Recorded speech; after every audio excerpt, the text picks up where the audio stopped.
Bismillahirrahmanirrahim. Assalamualaikum warahmatullahi wabarakatuh.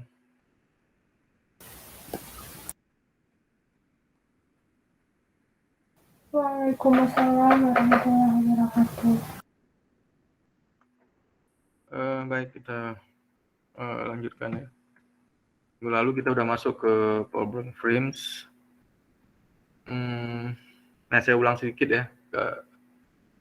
Jadi problem frames itu di sini adalah patterns ya. Jadi bagian dari pola yang kita pelajari di mata kuliah APL.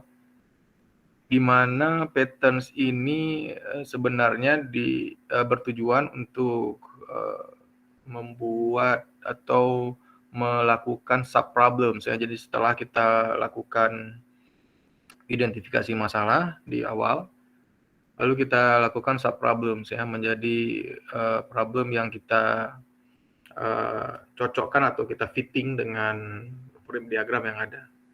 Jadi di sini ada 5 problem frames yang bisa digunakan sesuai dengan yang ada di buku Jackson. Tapi dari kelima itu kita fokusnya memang di 2 ya, di slide ini hanya 2. Tapi nanti ada beberapa tambahan seperti dapat dilihat nanti di tabel. Jadi ada required behavior juga ada di sana, commanded information display, simple work pieces, dan juga transformation. Nah, saya lanjutkan. Jadi ada beberapa tipe domain ya yang di sini yang bisa digunakan. Ada causal, lexical, biddable, display ya. Nah, ini terkait dengan user yang ada gitu ya. Nah, user ini bisa saja user kita sebagai orang atau operator atau domain yang bukan user gitu. Jadi bisa dikontrol oleh mesin atau bisa dioperasikan secara otomatis. Nah, itu tergantung dengan problemnya apa. Jadi dari problem itu kita sudah bisa lihat, oke, ini berarti requirements-nya 1, 2, dan 3. Dan 3 requirement tersebut bisa kita buat sebuah frame diagramnya ya, tergantung dengan problemnya. Oke, nah berikutnya kita lihat di sini, ini sudah kita diskusikan ya minggu lalu, saya skip aja. Ada beberapa yang saya skip, seperti misalnya ada commanded behavior, kemudian saya kasih contohnya pada irigasi ya. Jadi ada contoh di sini bagaimana pintu air itu bisa tertutup dan terbuka secara otomatis atau bisa juga dikontrol oleh operator. Kemudian simple work pieces ya. Ini hampir mirip dengan commanded behavior, tapi di sini dia memiliki domain lexical atau dinotasikan kalau di frame diagramnya itu dengan X, di mana X itu atau domain ini bisa menyimpan, bisa mengedit, bisa menghapus data. Ya. Jadi seperti kita pelajari di dasar-dasar database CRUD gitu ya, CRUD atau create, read, update, delete ya. Itu terkait dengan data ya. Lalu contohnya di sini minggu lalu saya berikan misalnya ada mesin atau tool pencatat ya yang bisa mengedit informasi terkait dengan penyelenggaraan pesta yang dilakukan oleh si Lucy dan John di sini. Nah, karena kita anggap Lucy dan John di sini adalah orang yang memerintahkan mesin yang bisa menyimpan data pesta yang akan mereka lakukan, jadi dia harus dinotasikan dengan tipe domain biddable.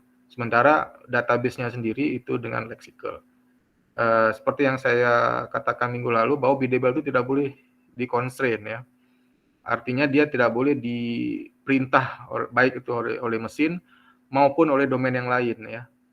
Jadi yang hanya boleh di constraint itu adalah domain-domain seperti lexical atau display atau causal. Baik. Nah, kemudian di sini juga ada catatan ya bahwa sebenarnya problem frame, simple work pieces, dan commanded behavior itu sangat sama. Cuman yang membedakannya adalah kalau commanded behavior itu antara domain biddable dan causal. Sementara kalau simple work pieces antara biddable dan lexical ya, karena terkait dengan data. Secara konsep hampir sama.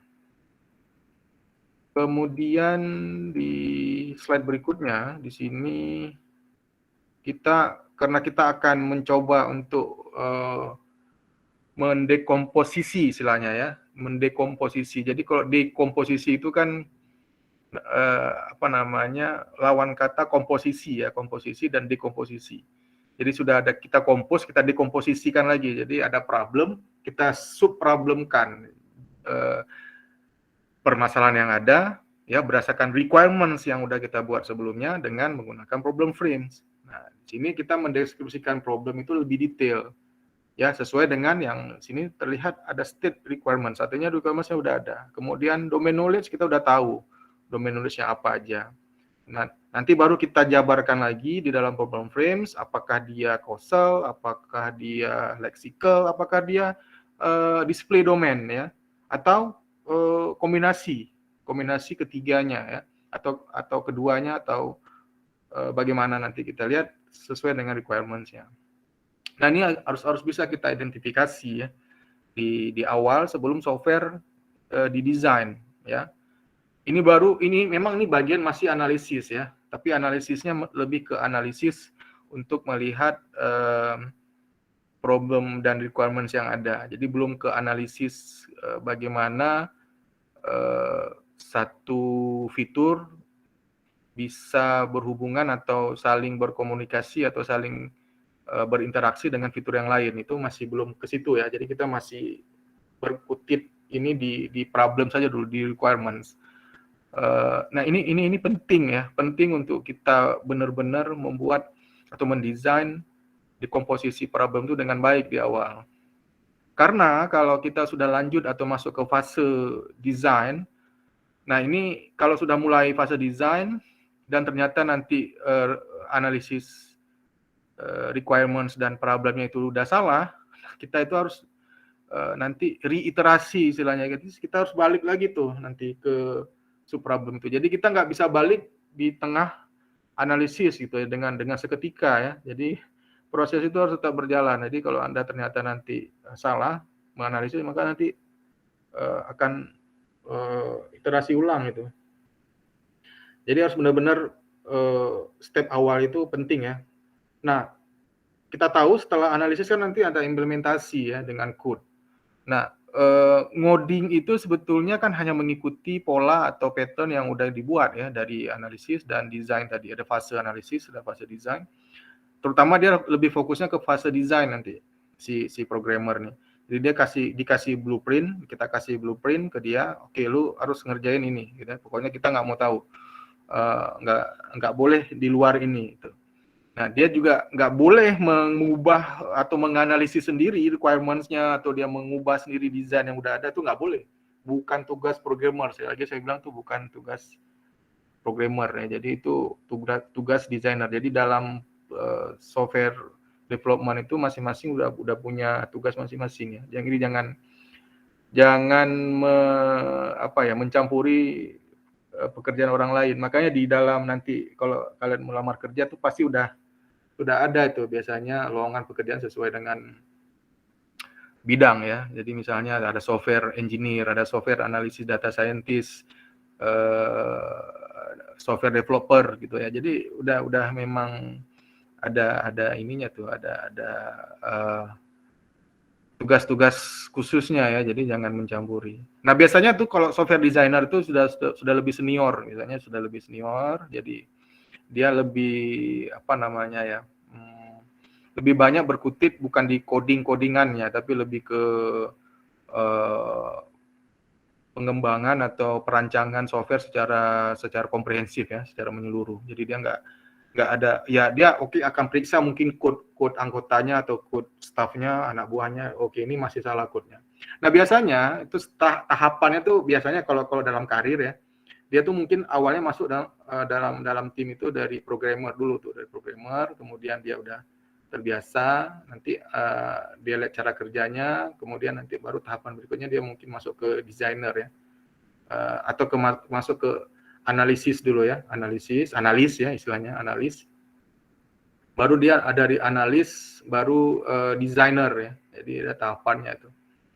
Jadi dia jarang yang bisa langsung ke designer, kecuali dia mungkin ngambil S2 yang khusus mempelajari tentang software design atau software architecture dengan khusus memang S2-nya itu mungkin akan langsung ke, setelah dia lulus kuliah langsung dia bisa menempati posisi itu. Tapi kalau S1-nya mungkin jarang ya, kecuali dia sangat beruntung karena dia mungkin dilihat ketika di interview atau di tes ternyata dia sudah memiliki pengalaman kerja yang cukup ya, tapi jarang sekali. Ya ada dia luar biasa, mungkin kuliah yang diberikan dosen itu mungkin udah di luar kepala sama dia. Bukan luar kepala nggak ngerti apa-apa, maksudnya sudah dia pelajari ya di luar kampus atau di luar kuliah. Ya itu bagus ya, itu bagus. Oke, nah kita masuk ke poin kedua ya, seperti saya katakan tadi kita punya problem, kita bisa pilah-pilah ya problemnya itu ke sub-problem, kita identifikasi requirements-nya case by case ya, kemudian requirement by requirement, kita pilih, oh ini ternyata requirement 1, requirement 2, 3 misalnya ya, bisa digabung dalam satu problem frames, karena relatif hampir sama. Nah jadi misalnya ya saya katakan minggu lalu kalau login mungkin hampir sama seperti logout misalnya. Jadi bisa digabung dalam satu requirements karena fiturnya sama, atau nantinya kalau dia udah masuk ke tahap desain ternyata dia dalam satu kelas diagram yang sama, itu boleh digabung. Kemudian nanti kita bisa menspesifikasi mesinnya juga sesuai dengan subproblem yang udah kita buat tadi di step sebelumnya. Lalu masuk lagi ke tahapan berikutnya, itu kita mulai setup arsitekturnya. Nah ini nanti kita akan pelajari dengan menggunakan beberapa pattern. Kemudian merging software arsitektur. Jadi kita punya beberapa style arsitektur untuk perangkat lunak, bisa kita merge, itu bisa kita gabung ya menjadi satu nanti sesuai dengan rule-rule yang ada.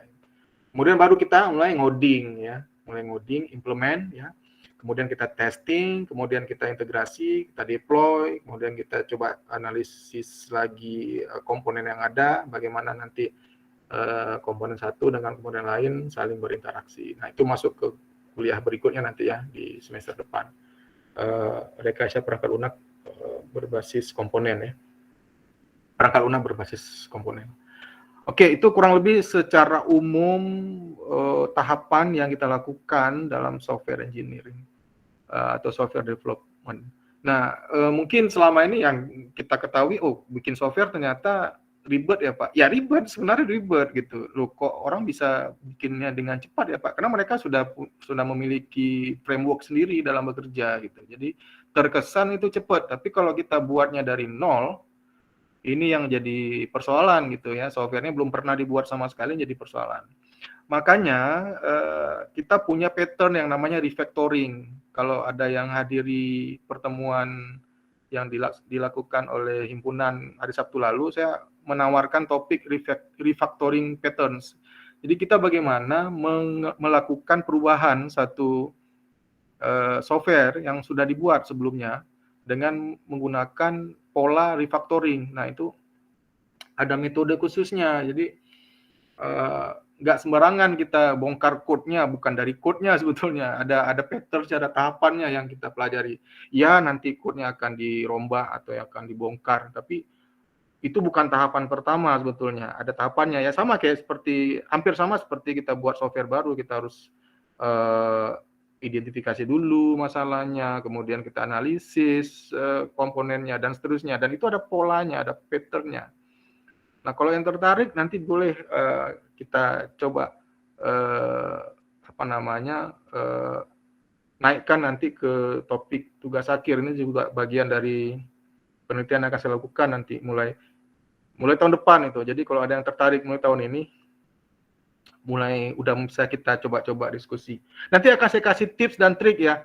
Mungkin ada yang berbeda tips trik yang disampaikan oleh dosen-dosen. Tips dan trik saya kasih ini straight ya, jadi nggak berkelok-kelok gitu, ini begana begini, langsung straight. Tujuannya satu, tips dan trik dari saya itu tujuannya satu, yaitu menyelesaikan tugas akhir hanya dalam waktu 6 bulan. 6 bulan itu udah include di situ dalam 6 bulan, mulai dari seminar proposal, seminar hasil, dan sidang. Dalam waktu 6 bulan, bahkan lebih cepat. Lupa kok bisa, ya, oke. Jangan kemana-mana, stay tune di sini, nanti akan saya kasih tips dan trik di akhir kuliah. Oke, ini sudah kayak podcast aja saya, atau penyiar. Oke, saya lanjutkan, completeness. Ini seperti artinya ya, completeness berarti sudah selesai ya, sudah komplit, sudah lengkap gitu ya. Nah, ini bisa kita identifikasi nanti apakah subproblem yang kita lakukan itu sudah komplit, apakah semua requirements itu sudah selesai kita identifikasi, itu bisa kita lakukan dengan problem frames ya. Memang jarang apalagi di Indonesia melakukan identifikasi masalah atau requirements identification ketika membuat software itu dengan menggunakan pattern, jarang sekali. Jadi mereka itu biasanya ada tahapan mungkin desain mereka lakukan, tapi ada tahapan analisis, sub tahapan analisis itu mereka skip gitu ya. Jadi karena mungkin ya saya bisa pahami karena waktu juga yang membuat mereka harus bekerja dengan cepat, apalagi timnya cuma kecil gitu. Kita lihatlah misalnya kayak perusahaan-perusahaan besar itu ya, mereka kadang-kadang kewalahan juga tuh, dan akhirnya harus disubkontrak gitu ya. Jadi ada project mereka nggak bisa handle, akhirnya mereka kasih ke perusahaan lain untuk membuat beberapa code ya, atau beberapa fitur yang udah didesain oleh perusahaan A ke perusahaan B, itu biasa dalam. Jadi mereka hire programmer lepas gitu ya. Itu banyak kok, ada webnya, saya lupa nama web, ada beberapa yang mereka ngasih project, sudah dibuat desainnya gitu, tinggal ngoding doang. Dan itu dulu saya pernah bekerja itu waktu kuliah dulu. Ya lumayan lah, saya sekali ngerjain dapat uang sekitar kadang-kadang 20 euro, 30 euro. Dulu tuh kalau 20 euro tuh sekitar, kalau diuangkan ya 400 ribuan kali ya. Satu project itu bisa dikerjakan dalam waktu 2-3 hari. Tergantung perusahaannya. Biasanya semakin mepet ya, atau semakin berat pekerjaannya, maka semakin besar.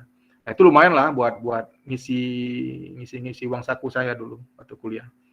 Jadi ngerjainnya macam-macam tuh, bisa kadang-kadang kita beruntung dapat pekerjaan yang nggak berat tapi gajinya atau honornya gede. Itu pernah saya ngerjain yang cuman ya kok ini simple ya, dibayarnya sampai 70 sampai 75 euro. Tapi yang ngasih kerjaan kita itu dari US gitu ya. Jadi mereka kayak posting di kayak ada forum gitu, tolong dikerjain ini, ya kita kerjain. Dan kita kayak dikasih, setiap pekerjaan kita selesai, kalau sekarang itu kayak dikasih testimoni gitu ya. Jadi kita kumpulin kayak bintang, atau kalau dulu nama star ya, atau ada badge gitu ya. Semakin bagus badge kita, maka reputasi kita semakin baik gitu. Jadi kepercayaan orang juga untuk satu programmer ini juga semakin tinggi. Nah, saya ngerjain itu dulu, lumayan lah. Nah, bimbingan saya sekarang ada yang kerjanya begitu tuh sekarang. Dulu dia programmer di MIPA, dia ngundurin diri jadi programmer di MIPA, dia bekerja sebagai programmer lepas online. Jadi ngerjain project-project di luaran, di web itu. Nah, jadi ya dia kerjanya memang from home, bukan karena pandemi ya. Memang dia kerjanya dari rumah.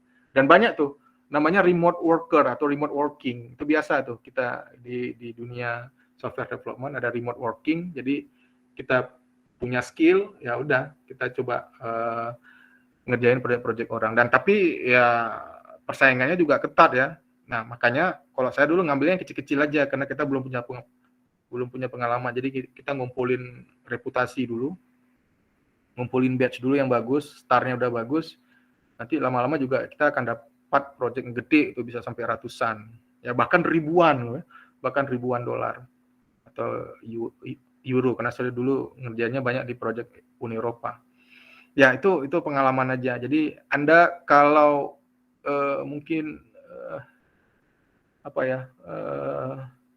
putus asa, lamar kerja sana sini, nggak diterima, interview susah gitu ya, bahasa Inggris pas-pasan, ya ini salah satu jalannya itu gitu ya. Anda nggak perlu mahir-mahir banget bahasa Inggris ya, tapi Anda punya skill itu udah cukup buat Anda jajan gitu ya. Ya, alhamdulillah dengan bekerja seperti itu saya sudah berkeliling Eropa lah dengan uang hasil pekerjaan saya. Dan saya juga bekerja sebagai asisten profesor dulu. Tapi bukan programmer, malah kerjanya lebih santai.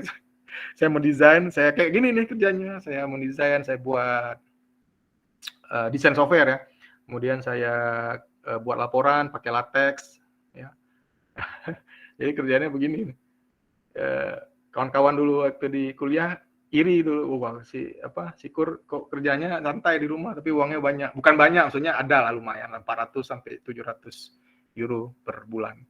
Ya kerjanya dari rumah gitu, submit laporan pakai ada mereka ngasih server untuk bisa deploy ya di server. Jadi ya itu kerjaannya. Dulu saya memang jadi tukang sapu, tukang bersihin restoran, cuci piring. Ya itu kerjaan saya. Karena saya nggak dapat beasiswa, terus terang saya nggak dapat beasiswa. Saya kuliah dulu di Jerman, saya nggak dapat beasiswa. Tapi kita tahu, mungkin ada yang belum tahu lagi ya malah. Kuliah di Jerman itu gratis gitu ya. Jadi Anda nggak bayar kuliah. Tapi Anda harus cari uang sendiri kalau untuk ngekos, untuk uang makan. Uang kuliahnya udah gratis dan itu include itu belum termasuk uang transport. Itu kalau diceritakan panjang tuh, mungkin 1 jam tuh kurang tuh ya. Pengalaman saya dari tukang cuci, dari tukang kerok baja. Jadi di perusahaan baja ThyssenKrupp, tuh perusahaan baja terbesar di dunia, itu ada di kota saya kebetulan. Saya kerja di situ tuh. Nantilah saya cerita ya, untuk panjang saya cerita.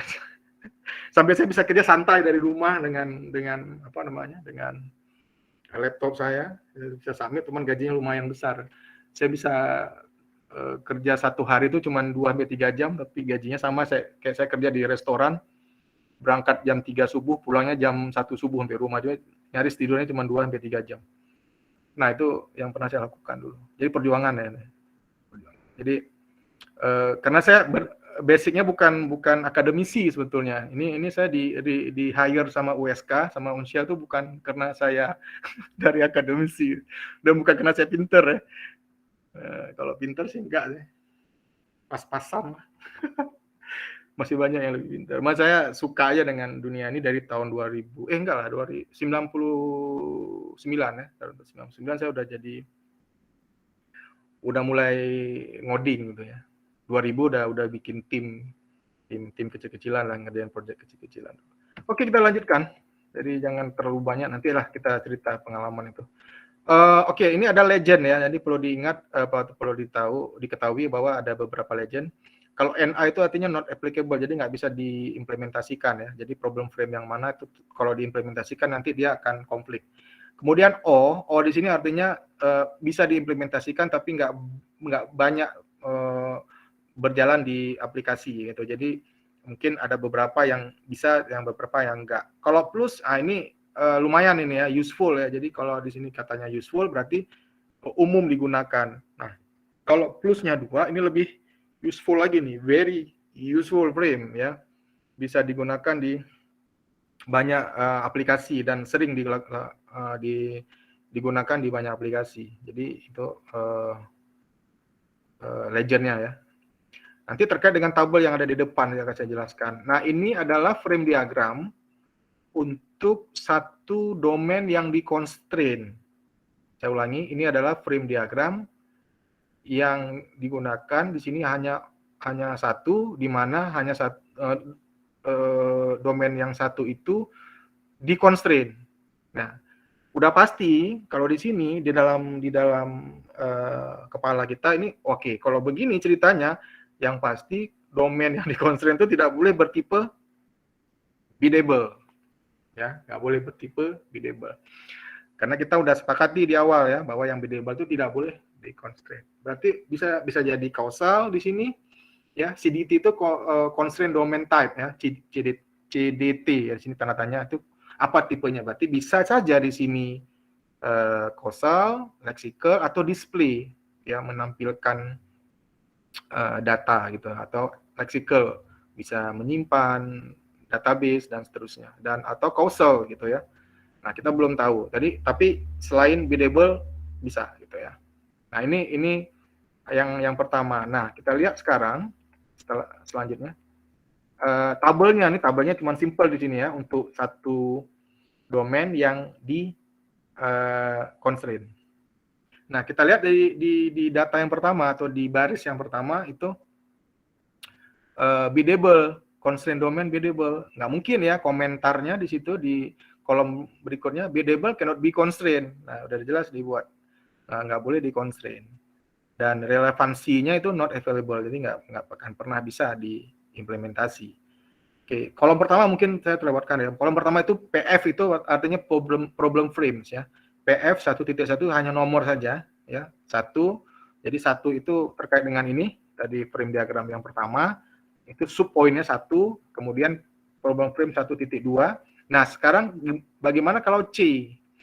Ya, C kita tahu itu dia adalah causal, bisa ya. Komentarnya di sini adalah required behavior. Nah, di sini memang ini buatannya si Jackson, jadi relevansinya sangat banyak digunakan.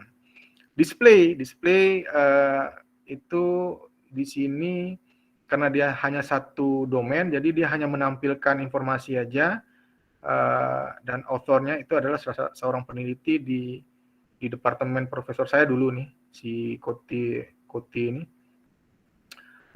Dan relevansinya lumayan ya, jadi nggak banyak digunakan. Dan yang 1.4, nah ini yang lumayan banyak juga seperti yang 2. Jadi lexical, ini hanya simple transformation, authornya sama tadi, dan dia hanya bisa menyimpan data ya, menyimpan data secara otomatis. Oke, next simple transformation tadi ya, makanya tadi di bold dengan warna biru.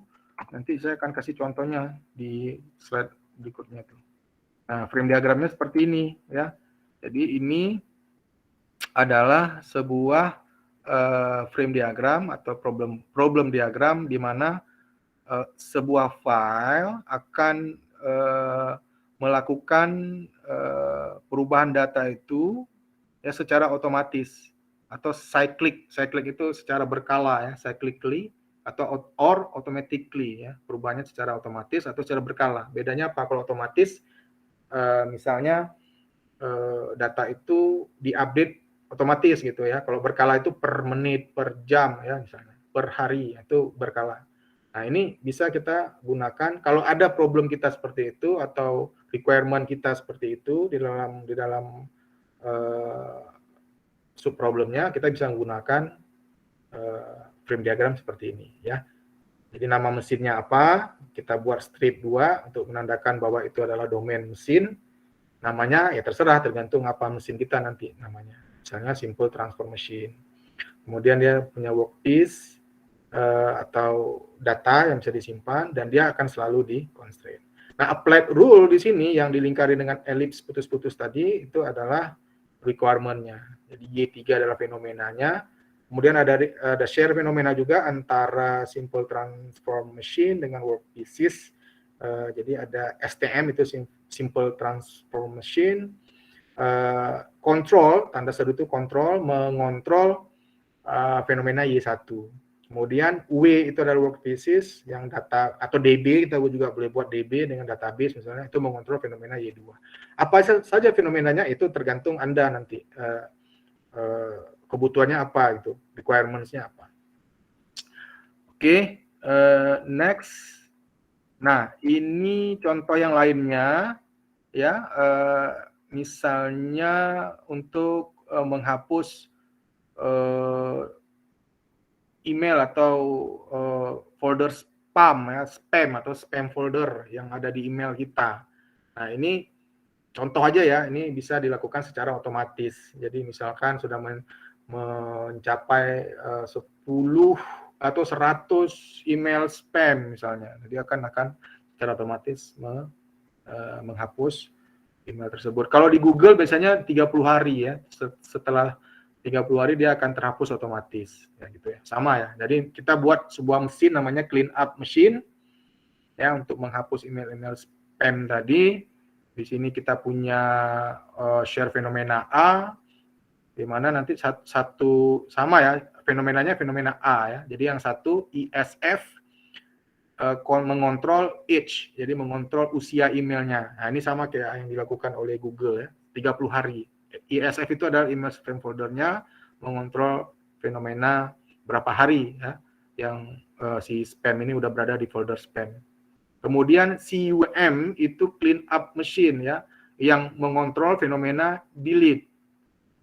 Nah, ini mereka ada share fenomena di situ ya. Jadi satu requirement ini yaitu untuk menghapus secara otomatis bisa dilakukan dengan frame diagram itu ya. Jadi ada keterangannya lagi di bawah R1, di situ ada R1 itu adalah requirements untuk menghapus delete all messages from the email spam folder that are older than 14 days atau 30 days, 30 hari, terserah. Anda bisa merancang itu. Kita nggak perlu mikirin, oh ini nge-code-nya gimana ya, ngodingnya gimana ya. Itu nggak usah pikirin. Pokoknya desain aja dulu. Itu biar dipikirin sama codernya, sama programmernya nanti. Oke, nah di sini kita gunakan lexical domain ya. Lexical domain, di mana lexical domain ini itu terkait dengan domain spam folder nanti itu ya, yang kita constrain untuk kita hapus datanya. Oke, berikutnya kita punya 2 domain, satu yang di-constrain. Nah, ini udah masuk ke 2 domain ya. Nah, yang satu di-constrain, yang satu tidak di-constrain. Nah, udah pasti yang tidak di-constrain itu bisa jadi biddable ya, bisa jadi biddable atau domain yang lainnya. Tapi kalau dia udah di-constrain, biddable nggak boleh masuk di situ. Yang di-constrain ya, yang di-constrain yang di bawah itu. Biddable nggak bisa masuk. Ya, karena biddable itu tidak boleh di-constrain. Tapi bisa jadi yang lain ya, bisa jadi lexical, causal, atau display. Oke. Nah, ini tabelnya. Jadi kita lihat di sini kolom kedua itu mereferensikan tipe domain yang reference ya. Jadi reference domain atau yang nggak di-constrain. Yang kolom 3 itu constraint, yang domain yang di-constrain. Nah, ini udah mudah kita baca ya, karena kita udah tahu maksud dari tabel ini apa. Ya, kita lihat aja. Kalau dia XX, dua-duanya satu yang di-constrain, satu lagi enggak, ya boleh gitu. Nah, yang mana sih yang di-constrain? Nah, ini ya. Nah, kolom ketiga, kita lihat di sini ada B enggak? Kita langsung aja lihat. Buah. Ada B. Nah, sama dia B, selama yang domain di constraint itu B, apapun, makanya dibintang di sini, apapun domain yang tidak di constraint, nggak bisa, nggak boleh. Jadi tidak berlaku di sini.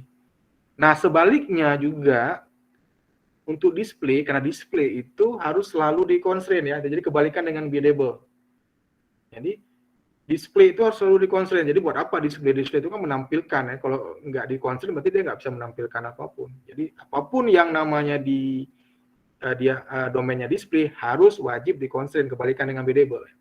Nah, kalau dia tidak di-constrain, dia beradanya di display tapi nggak di-constrain, itu nggak bisa juga. Karena dia display must be always constrained. Ya. Karena dia harus selalu di-constrain. Makanya dia di 2 ini not available. Oke. Berikutnya, ini 3 domain ya. Udah selesai dengan 2 domain. Jadi 2 domain itu nggak ada domain yang dua-duanya di-constrain ya, nggak boleh ya, nggak ada. Dan dua-duanya tidak di-constrain juga ya tidak ada di dalam teorinya ya. Berarti dia kalau dua-duanya tidak ada yang di-constrain, ada 2 domain ya tadi, tapi dua-duanya tidak di-constrain, berarti itu kan benar-benar otomatis, itu nggak boleh ya, nggak observable ya. Ya, nggak observable oleh si user ya, itu nggak boleh. Benar-benar otomatis dikontrol sepenuhnya oleh mesin, itu nggak boleh. Kita udah pernah pelajari itu fenomena di awal-awal dulu. Nah, sekarang 3 domain ya, 3 domain, 1 yang di-constrain, 2 yang tidak. Nah, reference domain, 2 reference domain dan 1 constraint domain. Nah, udah pasti constraint domain itu tidak boleh biddable. Itu udah syarat mutlak gitu ya. Dan boleh jadi dia di constraint domain itu ada display ya, karena udah pasti ya. Bukan boleh jadi, udah pasti display di situ. Pasti display. Bisa jadi lexical, bisa jadi causal gitu ya. Jadi biddable itu hanya bisa masuk di dalam 2 domain di sini ya. Kalau nggak di reference domain yang pertama atau reference domain yang kedua. Oke. Ini tabelnya, saya kira udah bisa lebih dipahami ya di sini. Nah, kalau di sini ada relevansinya itu 2.1, jadi artinya ini serupa dengan tadi yang sebelumnya. Problem frame 2.1 di tabel yang sebelum-sebelumnya. Jadi kita coba lihat aja misalnya di sini semuanya lexical ya, berarti dia kan sama kayak transformation ya, tapi di sini merging. Transformationnya merging, itu sama yang kayak tadi sebelumnya.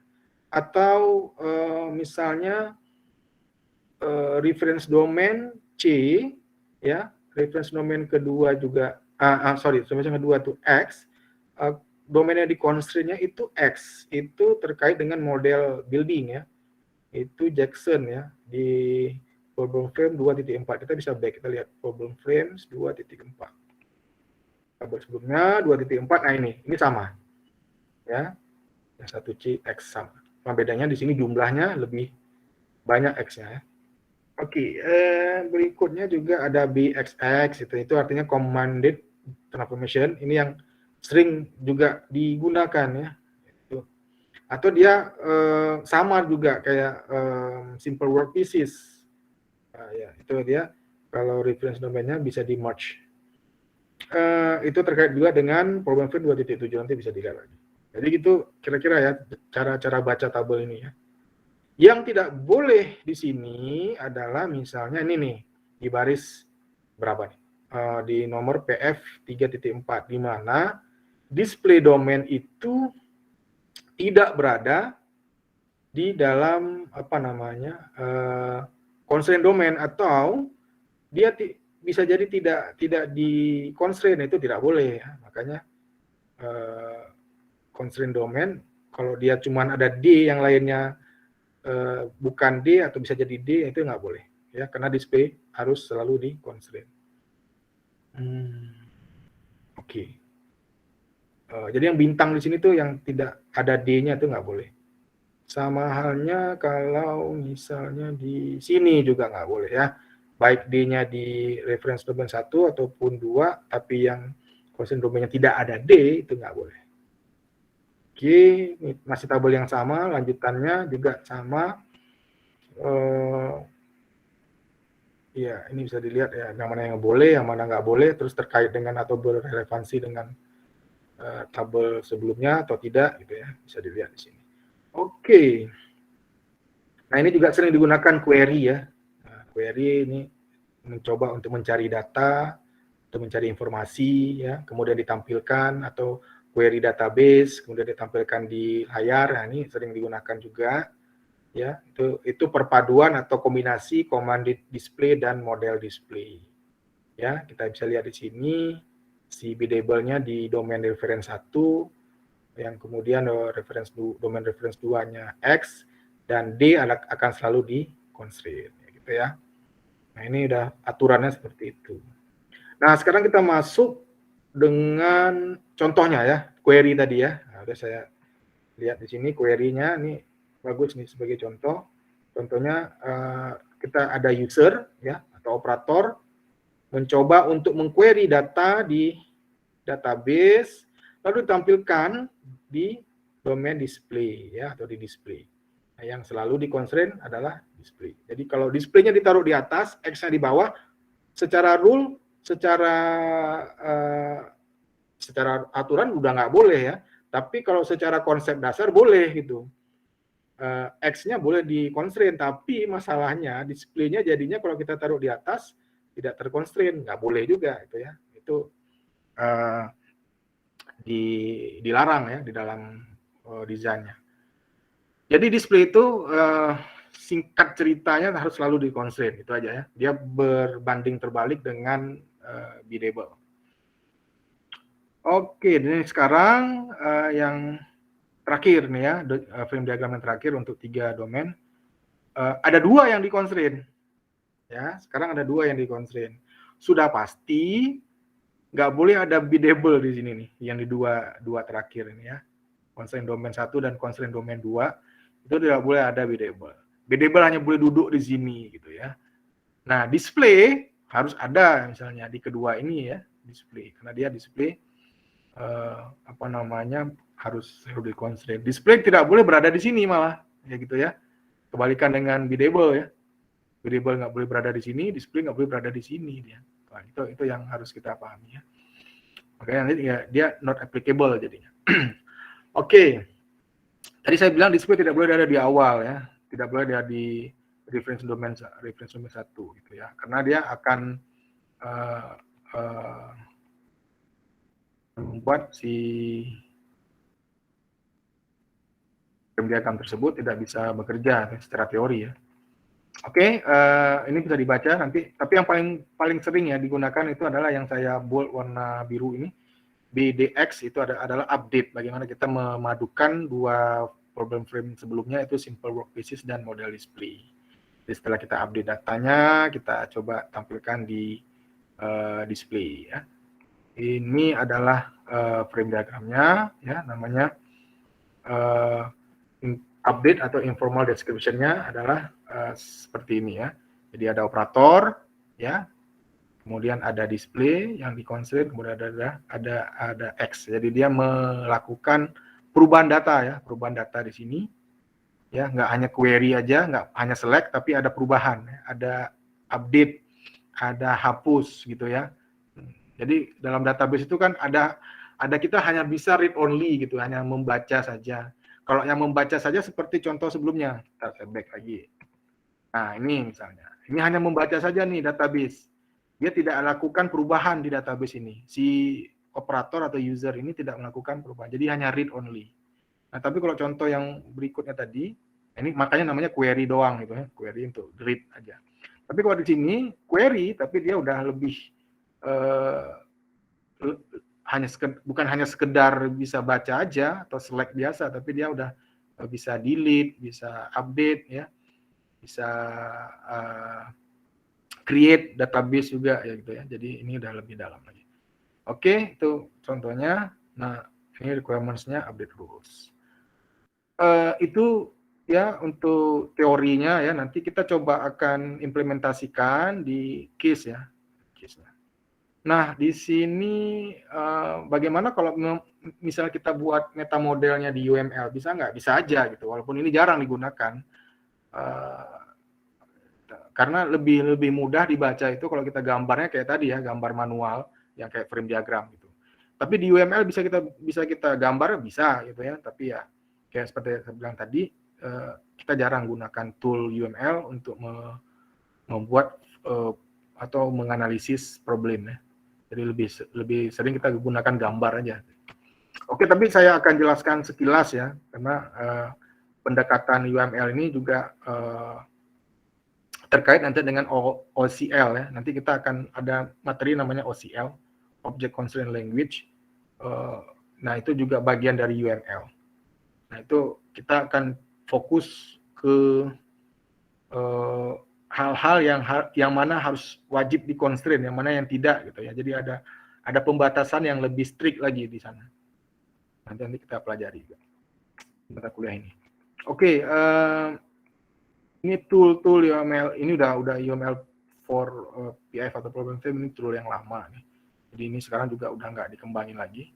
Jadi biasanya orang sih udah buatnya pakai gambar aja yang lebih cepat gitu. Nah, ini yang dibuat di sini atau gambar yang ada di sini itu adalah gambar terkait dengan perbedaan antara domain knowledge ya, dengan problem diagram gitu ya. Jadi domain knowledge itu ada konteks diagram dan technical konteks diagram ya, tipe-tipe diagramnya. Kemudian masuk ke domain ya. Domain itu apa aja yang ada domain yang kita pelajari, ada biddable ya, ada causal, ada design domain. Kita lihat di sini connected domain itu artinya domain penyambung ya, jadi kayak fenomenanya lah gitu ya, yang bisa berkomunikasi satu domain dengan domain yang lain. Nah kalau biddable kita tahu tadi ya, yang bisa di-constrain. Kemudian ada causal. Nah causal ini kalau dilihat di UML di sini itu terbagi 3 dia causal. Ada display, lexical, dan machine. Jadi mesin itu adalah causal juga ya. Jadi causal domain itu ada 3, ada display, lexical, dan machine. Ada satu lagi yang design domain yang kita lihat sebelumnya itu ada yang strip 1, masih ingat? Ya, itu namanya design domain. Nah, itu domain spesial ya yang dibuat untuk tujuan tertentu ya. Bisa jadi dia display, bisa jadi dia lexical, bisa jadi dia machine ya. Tapi kalau machine lebih lazimnya dibuat dengan strip 3. Jadi design domain itu bisa jadi dia display atau lexical atau causal ya. Makanya di sini causal sendiri adalah design domain sebetulnya. Dia bisa menjadi design domain juga, causal domain. Oke, nah ini terkait dengan requirement. Nah kalau kita mau buat requirement, maka kita harus punya statement dulu. Nah statementnya apa? Itu yang kayak villa itu statementnya deskripsi itu ya, deskripsi dari klien bla bla bla bla, dari deskripsi yang ada kita buat requirements-nya apa. Kemudian kita cari domain knowledge-nya gimana. Kemudian ya domain knowledge itu berarti fakta dan asumsi. Berarti kita sekaligus dari statement atau deskripsi kita cari requirement-nya apa, faktanya apa, asumsinya apa. Itu ya, teorinya seperti itu. Baru nanti bisa kita dekomposisi dengan menggunakan problem frame. Dan diilustrasikan dengan menggunakan frame diagram. Nah, itu bedanya ya, problem frame dan frame diagram. Oke. Mudah-mudahan bisa dipahami ya. Nah, ini dependensi ya. Dependensi berarti ada ketergantungan. Kita dalam gambar kita nggak pakai ini, tapi kalau nanti kita mau membuatnya dengan UML ya harus seperti ini. Oke. Ini ya, contoh tadi yang pesta tadi dia buatnya dalam bentuk UML ya, seperti ini ya. Jadi tadi yang digambar dengan frame diagram, kalau sekarang kita gambarnya dengan menggunakan UML. Tuh bisa dilihat di sini ya. Ini juga sama, ini udah di lebih rinci lagi dibuat. Nah, ini hati-hati dengan panah yang menuju ke biddable domain. Ini artinya bukan di constraint ya dalam UML. Ini yang kadang-kadang jadi rancu jadinya. Kok Pak ini katanya tadi nggak boleh dipanah biddable domain, tapi di dalam UML kenapa? Nah itu ini masih menggunakan UML versi lama. Jadi waktu dibuat dalam versi ini seolah-olah biddable domain itu di constraint. Tapi kalau dibuat dengan UML versi terbaru, ini nggak ada lagi muncul ini. Jadi ini saya masih menggunakan gambar UML lama, nanti saya akan perbaiki. Oke. Nah, ini artinya pewarisan ya. Jadi kita punya frame diagram apa namanya? Awalnya seperti ini. Nah karena kita instansiasi ya, reusable ya, kita bisa menggunakan simple work basis ini untuk case kita ya, tergantung case-nya apa. Dan bisa di instance of dengan kasus-kasus yang lain atau untuk requirements yang lain gitu ya. Jadi satu frame diagram ini bisa kita gunakan dengan untuk kasus-kasus yang berbeda. Oke, OCL nanti kita akan diskusikan ini mungkin akan saya diskusikan sedikit nanti lebih rincinya dengan asisten. Oh ya, asisten sudah dapat jadwalnya kapan praktikum? Sudah, Pak. Sudah, hari apa, jam berapa? Hari Rabu jam 8. Bisa semua ya? Bisa Pak, insya Bisa, Allah. oke. Ya, karena ini penting ya, karena kalau ada yang nggak bisa tuh repot. Karena banyak nanti materi-materi yang pembahasan kayak problem frame, design pattern nanti itu banyak di praktikum. Jadi sayang kalau dilewatkan. Termasuk OCL nanti kita diskusinya banyak di praktikum. Nanti kan saya kasih bahan-bahannya ke asisten. Oke, ini saya saya bahas sedikit ya, nanti lebih rincinya minggu depan ya tentang OCL. Sedikit aja teorinya. OCL itu bagian dari UML, makanya di sini ada OCL is part of UML. Kita fokusnya ke istilah-istilah constraint. Constraint itu kan apa ya, batasan. Berarti constraint itu kayak ada batasan bahwa Anda hanya bekerja sesuai dengan instruksi ini. Itu kan constraint. Berarti Anda udah dibatasi, udah di-constraint dengan hal-hal seperti itu. Misalnya contoh yang lain lagi, kalau Anda mahasiswa informatika, ya constraint-nya di informatika, Anda nggak bisa apa namanya, kalau di e-learning, kalau di e-learning itu Anda nggak bisa mengerjakan tugas ya, dari jurusan atau dari prodi lain kan, karena Anda udah di-constraint oleh sistem. Anda hanya bisa mengerjakan tugas yang hanya ada di jurusan informatika. Bahkan jauh lebih dari itu, Anda hanya bisa mengerjakan tugas untuk mata-mata kuliah yang hanya Anda ambil aja gitu. Walaupun Anda di jurusan informatika, tapi Anda nggak bisa ngambil mata kuliah jurusan informatika yang lain karena Anda nggak ngambil itu di KRS. Itu namanya constraint. Analoginya seperti itu ya contohnya. Nah, nanti ada yang nama istilahnya adalah invariance dalam OCL ya. Jadi OCL itu invariance itu adalah constraint yang harus selalu benar ya, baik sebelum program dipanggil atau metode itu dipanggil atau setelah metode dipanggil kalau dalam code-nya nanti ya. Jadi ada invariance atau pernyataan yang intinya akan selalu harus benar. Anda anak informatika, berarti Anda harus benar anak informatika, baik secara sistem maupun secara realnya gitu ya. Jadi itu bisa pernyataan yang harus bisa dibuktikan dan harus selalu benar. Nah, nanti ada dua kelas constraint di sini, ada single diagrams, ada different type of diagrams. Nanti kita akan diskusinya lebih detail. Minggu depan aja ya. Ini kita masuk ke analisis pattern aja dulu. Oke, apa yang udah kita pelajari sampai sejauh ini adalah bahwa sebenarnya problem itu bukan, kalau di dalam software development, problem itu bukan problem atau masalah gitu, bukan.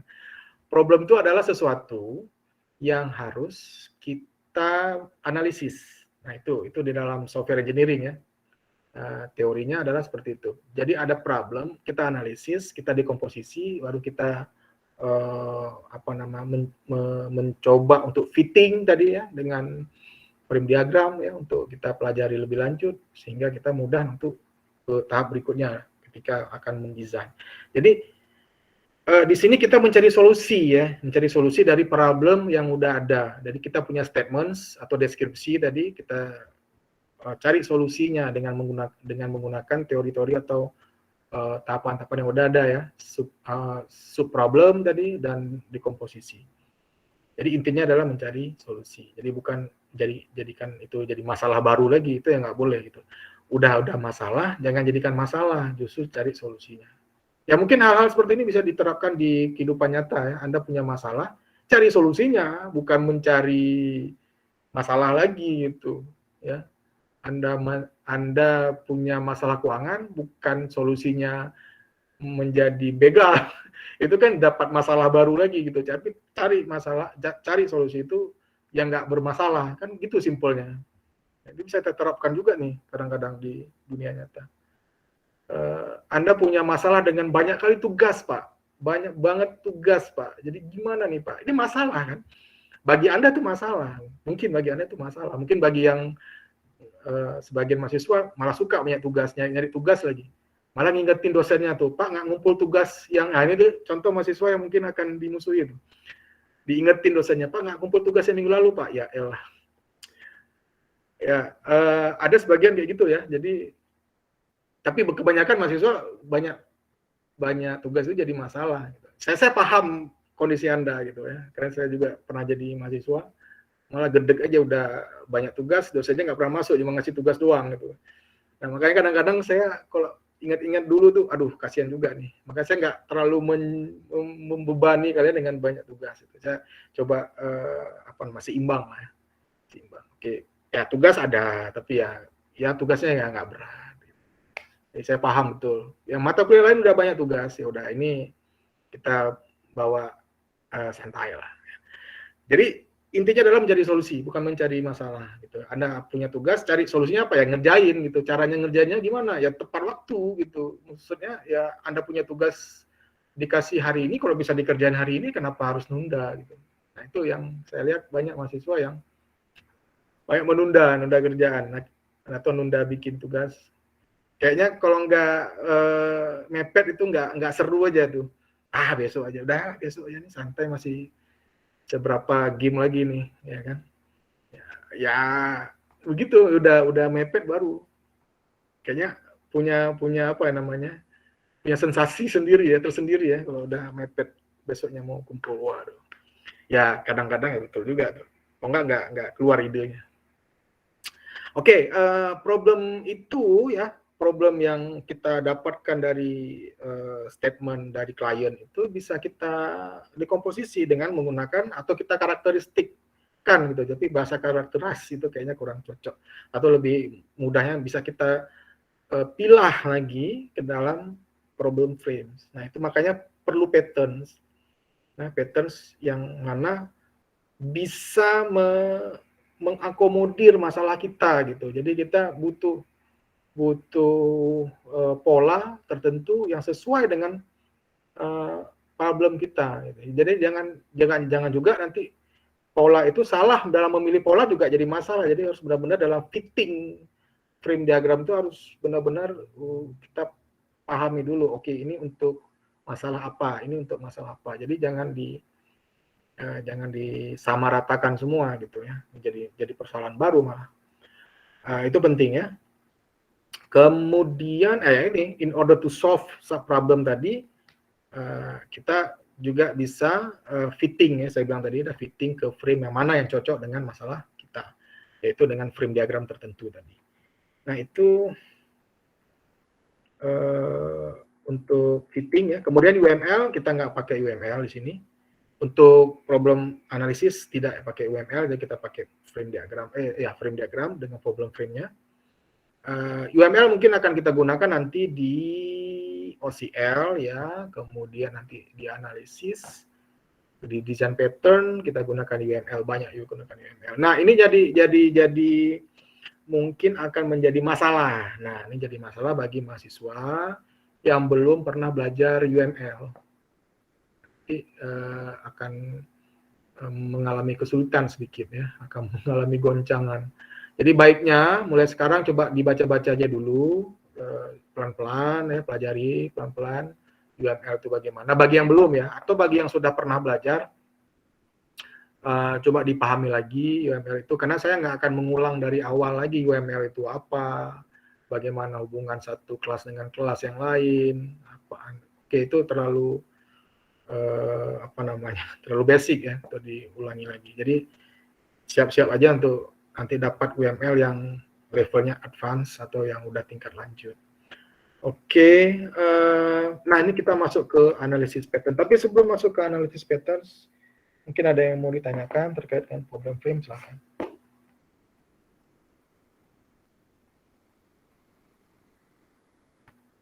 Pak, izin bertanya Pak. Berarti Ya, kira-kira kita akan menggunakan aplikasi atau tool web Start UML gitu Pak ya? Untuk yang bermain dengan UML itu kita pakai Start UML 2.0 gitu Pak? Ya, itu kalau toolnya saya bebaskan ya, karena kan banyak tool-tool yang ada untuk UML. Itu silakan aja, boleh pakai Start, boleh yang lain. Saya juga udah nggak tahu lagi yang baru-baru ini ya. Ya itu saya bebaskan ya, selama dia sesuai dengan standar UML yang terbaru, itu silakan aja ya. Oke, ada lagi?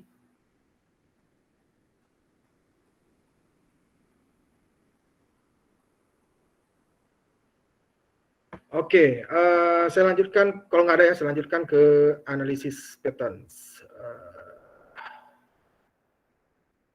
Nah, ini masuk ke pola berikutnya adalah pola dalam menganalisis. Nah, ini unik juga ya. Nah, untuk menganalisis software aja ada polanya gitu, coba bayangkan. Jadi kita bermain banyak di sini dengan pola ya. Ada polanya ya. Jadi kalau Anda mungkin ya baru dengar namanya patterns, jangan apa ya, maksudnya jangan bingung atau jangan aduh ini kok harus bermain dengan pola. Ya sebenarnya memang kehidupan kita ini juga berpola loh. Ya. Anda tanpa sadari kehidupan kita ini kan berpola. Hari ini pagi, ntar siang, sore, malam, pagi lagi, begitu terus. Ya kan pola itu.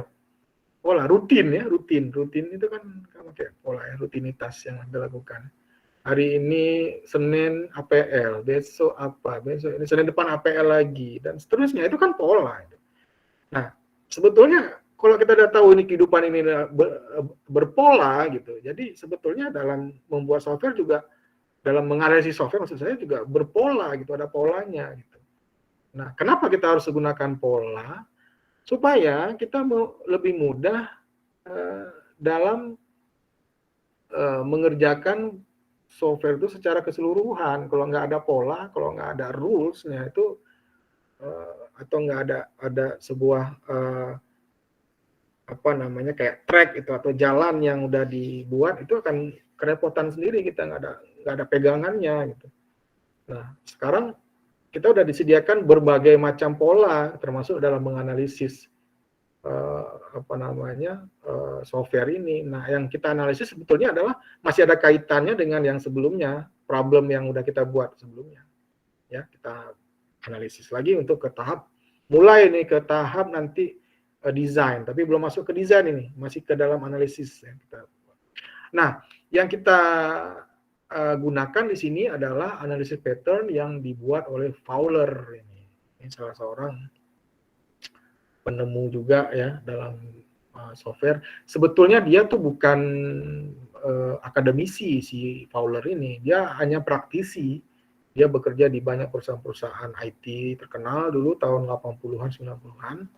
Nah, ketika dia mengembangkan atau mengerjakan software dalam proyek-proyeknya, dia melihat ini selama saya ngerjain ratusan proyek misalnya, ternyata kayaknya polanya sama deh tuh ngerjain ini. Kenapa saya nggak bikin satu buku aja yang nanti buku ini dibaca oleh programmer atau desainer software, jadi memudahkan mereka. Nah, dia buatlah buku tahun 97 itu, di mana dalam bukunya itu menyatakan bahwa sebetulnya pola dalam menganalisis software itu sudah ada gitu. Jadi dalam mengembangkan software itu polanya sama sebetulnya, cuman kasusnya aja yang berbeda. Jadi makanya di sini dibilang bahwa analisis patterns itu adalah serve to describe problems. Problemnya kita mendeskripsikan lagi, bukan cari solusi gitu. Solusi tadi kita udah dapat tadi kan di problem frame solusinya. Nah, di sini bukan cari solusi baru lagi, tapi kita mendeskripsikan problemnya lebih dalam aja lagi, ya. Dan di dalam problem frame juga kita nggak benar-benar menemukan solusi sebetulnya, tapi paling nggak kita sudah mendapat solusi dalam pemecahan atau bukan pemecahan apa, dekomposisi masalah gitu. Solusi itu nanti didapatkan ketika sudah diimplementasi code-nya, ya sudah diimplementasi code-nya, baru dapat solusi gitu. Kalau dia nggak ada error gitu ya, kalau dia mengalami error berarti dia masuk ke tahap testing dan debugging. Nah, solusi itu didapat di akhir kalau solusi untuk software secara umum, tapi paling nggak di sini kita udah dapat cara atau tahapan yang baik dalam analisis software. Nah, analisis patterns itu masih menggunakan konsep object oriented. Nah, tapi object oriented ini jangan bayangkan seperti program PBO ya, pemrograman berorientasi objek, beda gitu. Object oriented itu kan bisa jadi untuk pemrogramannya, bisa jadi untuk analisisnya gitu. Design pattern sendiri juga object oriented loh gitu ya. Tapi jangan bayangin object oriented ada kelas ini itu, bukan ya oke, konsepnya secara konsep oke, tapi implementasinya berbeda. Nah, dia bisa diaplikasikan untuk bisnis problem. Jadi karena banyak project si Fowler ini dalam hal bisnis, makanya dalam bukunya itu dia banyak memberikan contoh case atau kasus dalam bisnis, terutama di bisnis rumah sakit ya, bisnis rumah sakit, bisnis perusahaan-perusahaan besar. Jadi dia banyak kasih contohnya ke sana gitu. Jadi di dalam bukunya ini saya kutip aja, analysis patterns are group of concept that represent common construction in business modeling. Artinya analysis patterns itu sebetulnya adalah kumpulan beberapa konsep yang merepresentasikan model bisnis dalam pengembangan software gitu. Jadi kita udah masuk ke bisnisnya gitu ya, dalam hal menganalisis model bisnisnya. Kalau kita tahu, kita sebelumnya punya contoh villa. Nah, model bisnis villa ini gimana? Itu kita lebih fokusnya ke situ sih sebetulnya. Menganalisisnya bukan sub problemnya lagi, itu udah selesai gitu ya, tapi lebih ke bisnis modelnya ya, bisnis model yang akan diterapkan di softwarenya nanti ya, dari misalnya pembayarannya bagaimana, kemudian kalau pembatalan pembayaran gimana, itu kan bisnis model. Nah, jadi kita lebih banyak menganalisis bisnis modelnya. Tokopedia misalnya kita bisa bayar dengan e-wallet misalnya, e-wallet apa GoPay, ShopeePay misalnya, OVO dan seterusnya. Itu kan salah satu fitur yang kita analisis bisnis modelnya gimana. Oh ternyata OVO itu punya bisnis model begini, kita harus komunikasikan dengan API dan seterusnya, itu kita harus analisis. Jadi lebih ke bisnis model. Nah ini contoh analisis pattern yang diimplementasikan pada sebuah perpustakaan. Jadi perpustakaan ini punya bisnis model sendiri. Ya, dan sudah diberikan beberapa domain knowledge ini ya. Jadi singkat cerita kita udah punya domain knowledge. Nah, jadi kalau Anda nanti merancang software udah punya nih. Ini domain knowledge-nya apa-apa aja kira-kira. Di sini ada, kita lihat domain knowledge mesin udah muncul di sini, ada library staff walaupun kita nggak perlu membuat biddable di situ ya. Kalau dibuat juga boleh, tapi untuk supaya mudah aja kita buat. Di sini udah ada hubungannya nih ya. Bisnis model, kemudian ada share fenomena, ada A, B, C, D, E, F, fenomena yang ada. Share fenomena karena dia saling berbagi fenomena nanti ya. Kemudian ada mesinnya dengan strip 2 itu. Ada affiliated libraries, itu artinya perpustakaan yang berafiliasi dengan perpustakaan kita. Atau misalnya kita punya perguruan tinggi di Aceh, berafiliasi dengan perguruan tinggi apa aja yang ada di Aceh, misalnya USK berafiliasi dengan Unimal misalnya, contoh itu kan ada afiliasi. Itu juga kayak perpustakaan Unsia atau USK itu berafiliasi dengan perpustakaan daerah atau perpustakaan yang ada di Provinsi Aceh. Kemudian ada members and candidate, habis itu ada library books ya, ada buku-bukunya apa aja, itu satu domain sendiri. Ada manajemen reports, jadi kita punya satu tools atau fitur untuk pelaporan ya. Jadi pelaporan apakah itu harian, mingguan, bulanan, tahunan dan seterusnya. Dan nah ini A, B, C, D sampai F itu adalah fenomenanya. Jadi kalau A itu yang fenomena akan terjadi di situ adalah interlibrary borrow. Jadi misalnya kalau kita punya afiliasi dengan perpustakaan di luar, kita bisa saling pinjam gitu. Jadi anggota di perpustakaan A bisa pinjam di perpustakaan B ya, jadi dia nggak perlu bikin anggota baru lagi gitu. Dan seterusnya nanti bisa kita ini. Jadi ini case-nya sudah ada gitu. Jadi domain knowledge yang sudah dibuat, requirement-nya sudah ada, faktanya sudah ada, asumsi sudah ada. Jadi kita coba nanti menganalisis lebih dalam lagi bisnis modelnya gimana. Nah, karena kita sudah masuk ke analisis bisnis model, kita punya tipe domain yang baru sekarang. Kalau sebelumnya kita tahu, kita udah pelajari nama tipe domain biddable, causal, lexical, display. Nah, kita punya domain baru namanya business domain. Ya, jadi business domain ini nantinya kita gunakan di dalam analisis bisnis model yang ada di perusahaan tersebut. Jadi kebanyakan memang analisis patterns ini digunakan untuk mengembangkan software-software di level enterprise. Jadi nggak level-level biasa nih ya, nggak cuma bikin rancang bangun aplikasi untuk sekolah A. Waduh, itu masih levelnya bisnis modelnya masih cakupannya nggak begitu luas. Tapi ini udah level enterprise, misalnya untuk e-commerce ya, untuk aplikasi untuk misalnya anggaran belanja negara misalnya, atau anggaran belanja daerah APBD ya, atau untuk aplikasi yang lain-lain lah gitu ya, yang memang skalanya besar ya. Itu lebih ke levelnya level enterprise, jadi bukan level yang cuma cakupannya sempit gitu ya. Nah, bisnis domain sini juga punya rules, kayak Biddable itu kan punya rules, Coasals, Lexical juga dia punya rules. Ini juga dia punya rules sendiri. Nah, bagaimanapun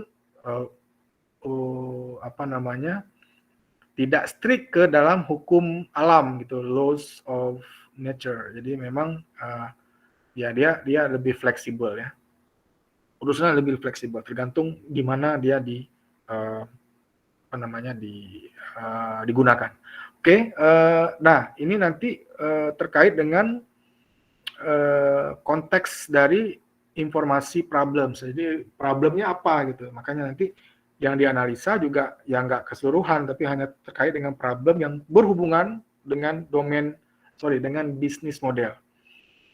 The patterns in this book, dia sebutkan bahwa dalam bukunya itu dia jelaskan bahwa pattern yang dalam buku itu berdasarkan pengalaman pribadi dia atau personal experience. Ya, jadi kayak saya katakan tadi di awal, dia punya pengalaman pribadi membuat software di perusahaan-perusahaan besar, enterprise software development. Jadi dia coba membagi pengalaman dia di dalam bukunya. Jadi bahwa dalam mengerjakan software itu sebetulnya nggak susah-susah amat selama kita tahu polanya gimana gitu. Ya. Contohnya misalnya Anda awal-awal mungkin ini mahasiswa dari daerah ya, atau dari luar Aceh, datang ke Aceh, terus masuk ke USK, terus ngekos.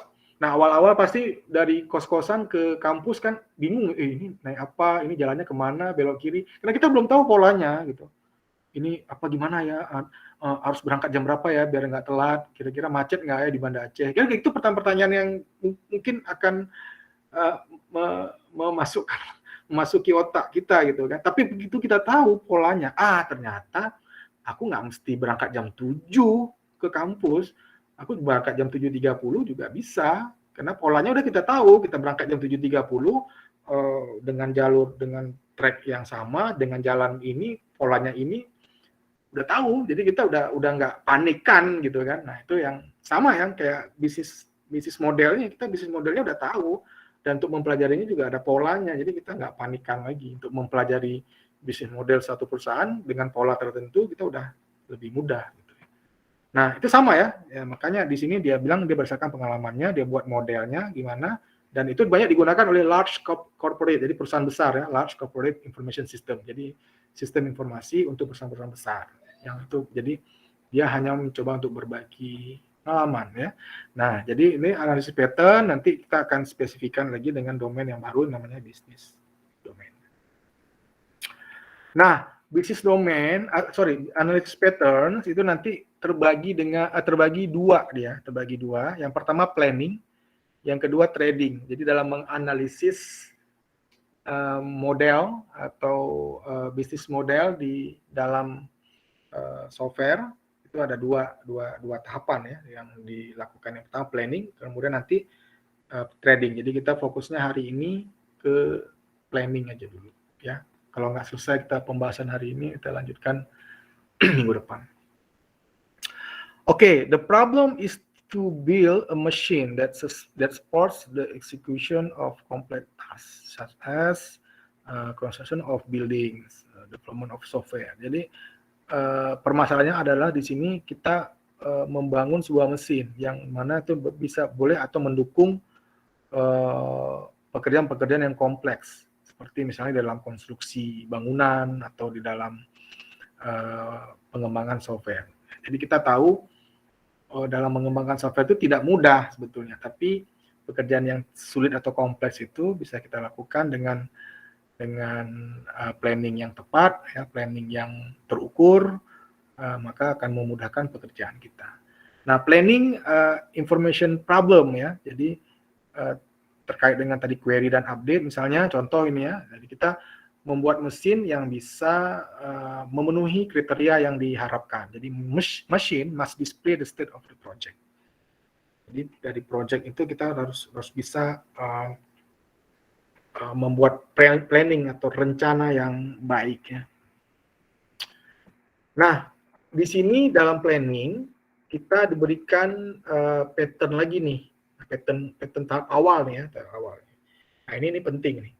Jadi dia mungkin akan mengasihkan contoh, ya, tapi ini contoh atau pattern atau pola yang ada di sini itu bisa kita terapkan di setiap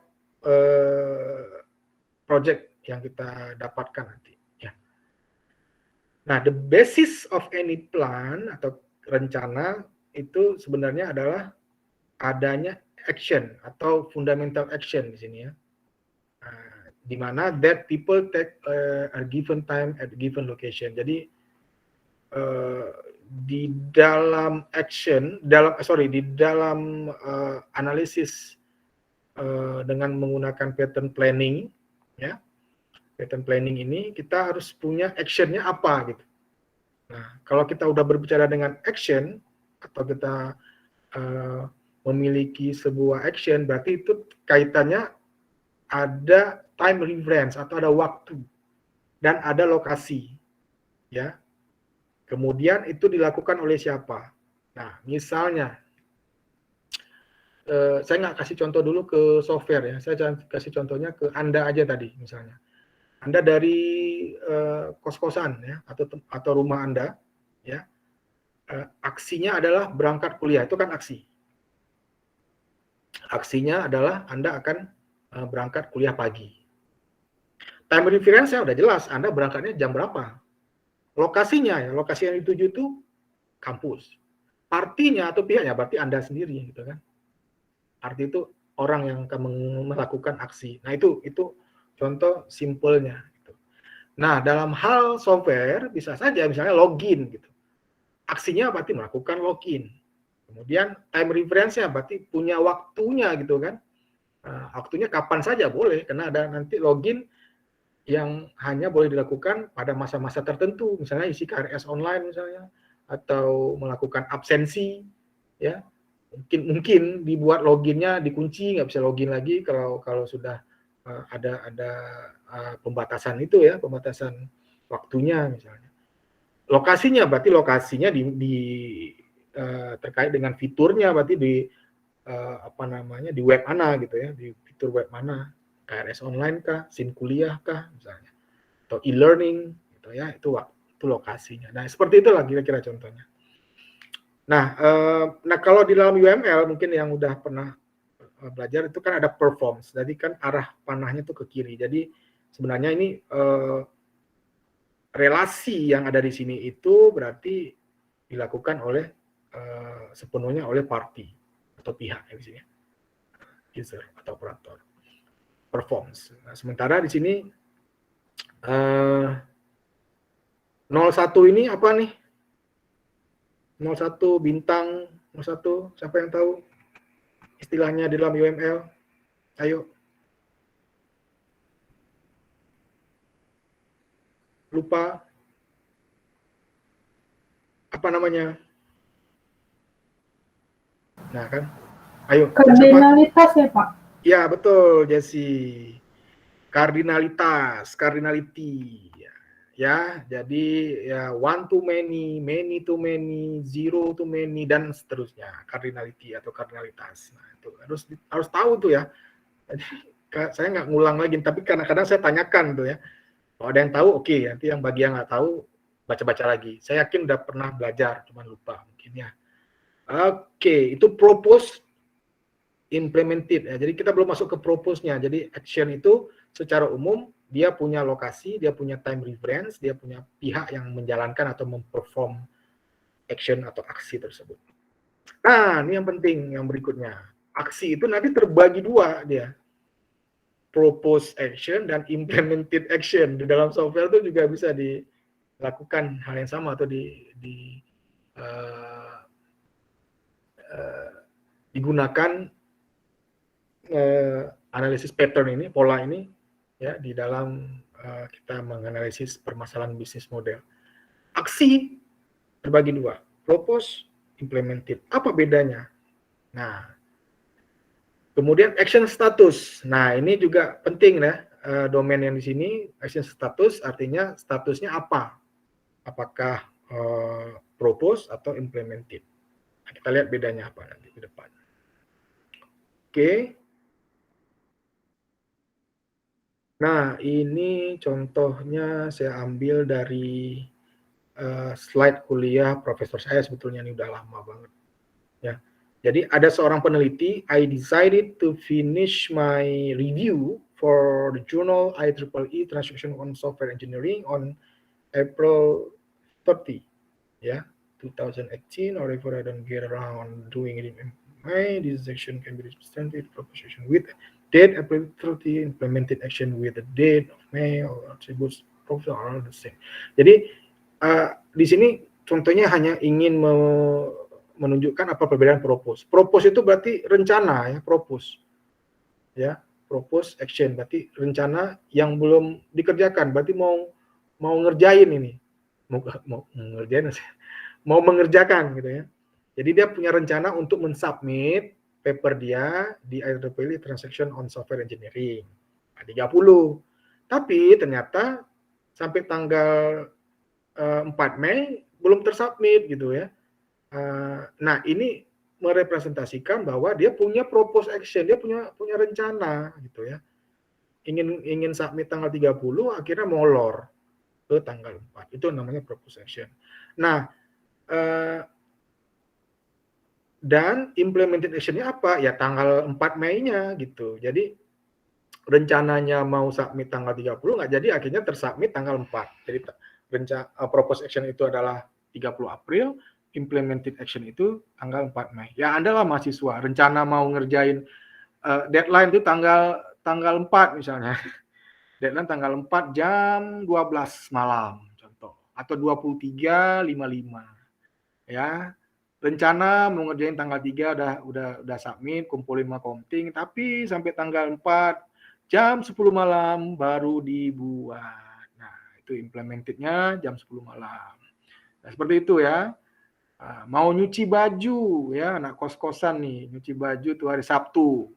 Tapi entah kenapa tiba-tiba malas itu datang, akhirnya tidurlah seharian ya. Sampai sore jalan-jalan, ngopi-ngopi, hahihi ya, lupalah ngerjain masuk apa nyuci baju ya. Udahlah laundry aja deh, kan daleman nggak mungkin, akhirnya udah tunda ke hari Minggu. Dalam hati tuh udah masih ada hari esok. Nah kan gitu tuh, ntar sok kan gitu, ntar esok gitu ya. Dah Sabtu, Minggu rupanya ada lagi kegiatan ya, diajak nongki ya sama kawan-kawan, ayo ke pantai, aduh ditolak, nggak enak ya, akhirnya terbengkalailah itu semua. Nah itu implemented. Jadi propose itu sesuatu yang masih direncanakan, simpelnya seperti itu. Implemented itu yang sudah dikerjakan. Nah, itu di dalam software juga ada tuh pattern itu ya. Memang terlihat simple, padahal penting ini. Jadi kita harus bisa berpikir strict. Nah, ini contoh yang lain juga ada nih. Dia cuma propose doang. Ini contoh kedua nih ya, propose doang, tapi tidak ada implemented-nya. Ini contoh yang tadi tuh, cuma rencana-rencana aja nih, nyuci baju, tapi nggak terlaksana ya rencana itu. Yang berikutnya ini malah terimplementasi tapi nggak ada rencana. Nah ini menarik nih, bisa jadi kan ada aksi yang diimplementasi tapi tanpa direncanakan sebelumnya. Contohnya kalau di sini ada seorang dokter ditelepon untuk menolong seseorang yang sakit di dalam kereta.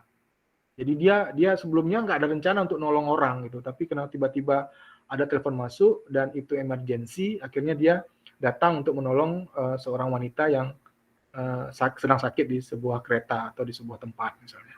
Nah itu kan implemented ya, terlaksana tapi dia tanpa rencana. Nah ini juga masuk ke dalam kondisi bahwa dia bisa jadi terlaksana propose dan implemented, atau bisa jadi dia tanpa propose, tanpa rencana atau implemented, atau tanpa implemented, propose doang gitu ya.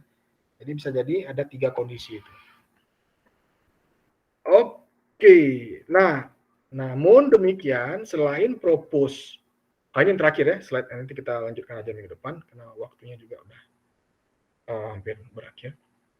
Nah, tapi nanti akan dikembangkan lagi lebih luas. Nah, di antara yang tadi ada yang namanya abandon dan completed. Nah, kalau abandon tahu semua nih, saya kira abandon itu yang terbengkalai. Ada lagi yang namanya completed, benar-benar sudah selesai. Nah, kalau di dalam UML-nya atau hubungan pewarisannya, completed action itu bagian dari implemented. Ya, nggak mungkin dia di bawah propose, apalagi di bawah abandon gitu ya. Jadi aksi yang dianggap selesai atau complete atau sudah benar-benar full selesai itu harus di bawah implemented. Ya, itu logikanya seperti itu ya. Jadi sekarang kita ada 2 aksi baru ya, namanya completion dan abandonment. Oke, kita lihat contohnya. Nah, ini contohnya, misalnya seseorang berangkat dari Düsseldorf ke Paris, dan ini lagi-lagi contoh yang saya ambil dari profesor saya. Kebetulan kota kita dekat dengan Düsseldorf. Düsseldorf itu salah satu kota mode ya di Jerman. Jadi kalau di Perancis itu Paris kota modenya, Düsseldorf itu kota mode Jerman. Nah, di situ banyak orang-orang asing yang tinggal, kemudian banyak toko-toko barang-barang mewah, kemudian ada kayak Japan Town ya, kayak apa namanya, kota Jepang di sana. Banyak orang kalau kita di New York itu punya Chinatown misalnya ya, kalau di sana itu ada Jepang Town. Jadi kayak lokasi di mana banyak toko-toko dan orang-orang Jepang. Jadi itu dulu saya pertama kali makan namanya kue dorayaki. Saya dari kecil nonton Doraemon, gimana sih dorayaki itu, kok Doraemon suka banget sama dorayaki itu. Ternyata setelah saya makan, ternyata dorayaki itu memang enak.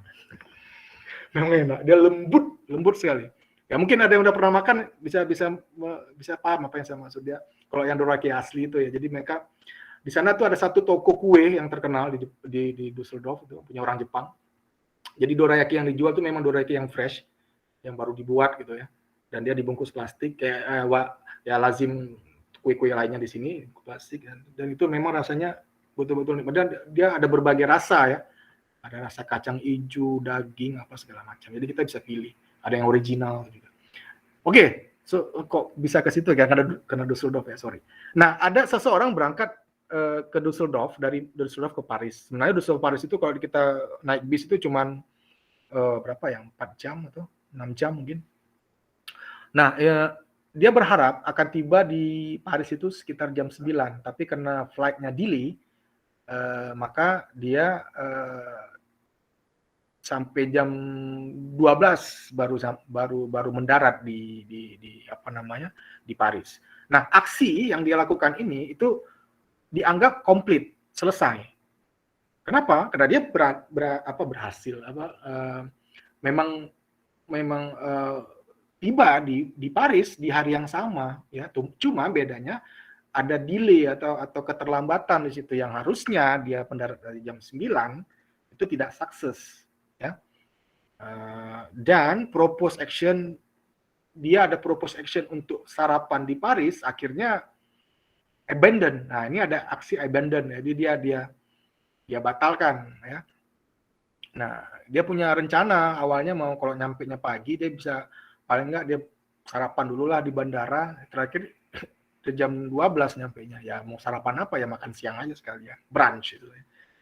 Oke, jadi itu contoh simpelnya. Kalau di kehidupan nyata kita nih, kehidupan mahasiswa mungkin punya rencana mau cuci piring misalnya di kos-kosan atau di rumah kontrakan, piring udah numpuk, udah seminggu ya, mau makan piring juga nggak ada, gelas juga udah bleketek, udah semua udah kacau itu.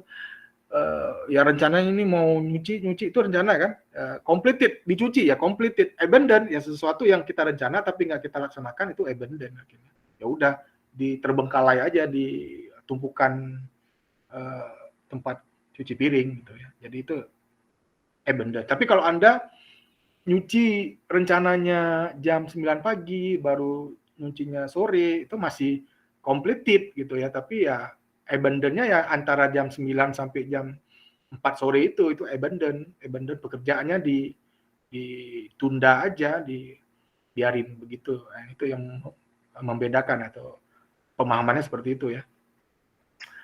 Oke, ada satu lagi suspension, ini saya lanjutkan aja minggu depan. Nah, ini abandon, suspension ini udah beda lagi nih. Kalau abandon terbengkalai, nah suspension ini special case. Suspension itu bukan abandon. Loh Pak, bukannya itu sama, beda. Suspension itu menunda, tapi menunda dia punya time period, dia punya periode waktu tertentu. Apakah dia propose? Bisa jadi. Apakah dia implemented? Bisa jadi. Setelah implemented dia suspension, bisa jadi. Nah itu, tapi dia bukan completed yang pasti. Karena kalau completed itu nggak mungkin dia masuk ke suspension atau penundaan. Oke, nanti kita akan diskusi lebih dalam lagi terkait dengan suspension itu minggu depan aja. Sampai di sini ada yang mau ditanyakan, silakan. Antung. Ya. Ya. Halo. Nadia, suaranya udah kedengeran? Oh, kepencet kayaknya ya. Oke, ada lagi yang lain mau ditanyakan?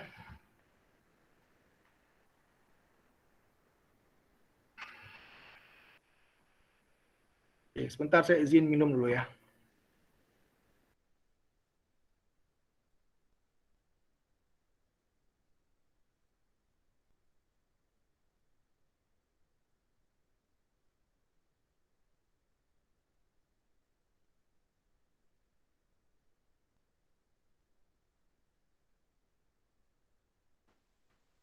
Oke, kalau nggak ada yang bertanya, saya mungkin akan ngasih tips, trik. Ini kan udah angkatan ini kebanyakan saya lihat yang ngambil angkatan 2019. 2019 berarti ini tahun ketiga ya, tahun ketiga. Nanti berapa semester nih? 19, 20, 21. Ini semester kelima ya semuanya ya, betul? Ya, semester 5 ya. Nah, ini tips dan kalau saya gini ya, kalau ini berdasarkan pengalaman saya pribadi dan berdasarkan kegagalan saya pribadi. Saya pernah gagal dan saya lebih banyak gagalnya daripada berhasilnya deh. Ya, saya dulu mengambil mata kuliah sampai 2 kali gagal, gitu ya. Nah, di Jerman itu nanti ini mana tahu ada yang mau ke Jerman kuliah, hati-hati ya. Di sana kalau 3 kali gagal ujian, Anda harus pindah jurusan. Bukan sekedar itu, pindah jurusan yang tidak ada mata kuliah itu. Boleh pindah jurusan di kampus yang sama atau di kampus yang berbeda, selama mata kuliah yang Anda gagal itu nggak ada di kampus itu. Contoh misalnya, ada mata kuliah rekayasa perangkat lunak, kan mata kuliah wajib tuh di mana-mana kampus ada.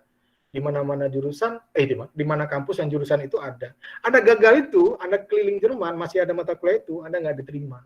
Karena sana terkoneksi semua tuh. Jadi Anda gagal, tercatat di sistem, kayak di sistem, Kementerian Pendidikan dan Kebudayaannya lah gitu, atau Kementerian Pendidikannya si Jerman ini. Jadi Anda masuk apply ke kampus A nggak bisa, kampus B nggak bisa. Nah, bayangkan saya pernah gagal di mata kuliah wajib, yang mana mata kuliah itu ada semua jurusan computer science yang di sana, Kalau gagal yang ketiga, you dead. Udah, you pulang aja deh. Dan itu banyak kawan-kawan saya yang belum selesai pulang gegara atau gara-gara ya gagal di mata kuliah wajib itu. Dan dia nggak bisa pindah jurusan. Bukan dia nggak mau, tapi nggak bisa dia pindah jurusan karena nggak dibolehkan oleh sistem atau peraturannya. Karena mata kuliah itu ada semua jurusan computer science yang ada di Jerman. Kalau dia mau pindah jurusan, ya pindah jurusan yang bukan computer science, dia ngambil jurusan lain yang nggak ada mata kuliah itu. Itu pun kalau bisa. Jadinya dia kan ulang dari nol. Kalau dia pindah di jurusan yang sama di kampus yang berbeda kan dia bisa transfer nilai. Nah, itu jadi persoalan. Dan itu aturan Jerman berlaku sampai sekarang. Hati-hati. Nah kalau di sini kan gampang, ya udah kalau gagal lu ambil aja lagi, pindah ke swasta, dari negeri pindah ke swasta. Kalau kita di sana swasta itu mahal sekali dan nggak gratis. Jadi yang gratis itu di Jerman itu hanya sekolah negeri. Ya, oke. Sekarang tipsnya gini. Kalau saya sih simple aja. Pokoknya ambil ya, pilih topik TA yang Anda benar-benar minati. Itu yang utamanya itu ya, yang benar-benar Anda minati. Nah, kemudian ini belum strategi ya, baru tips dulu ya. Kemudian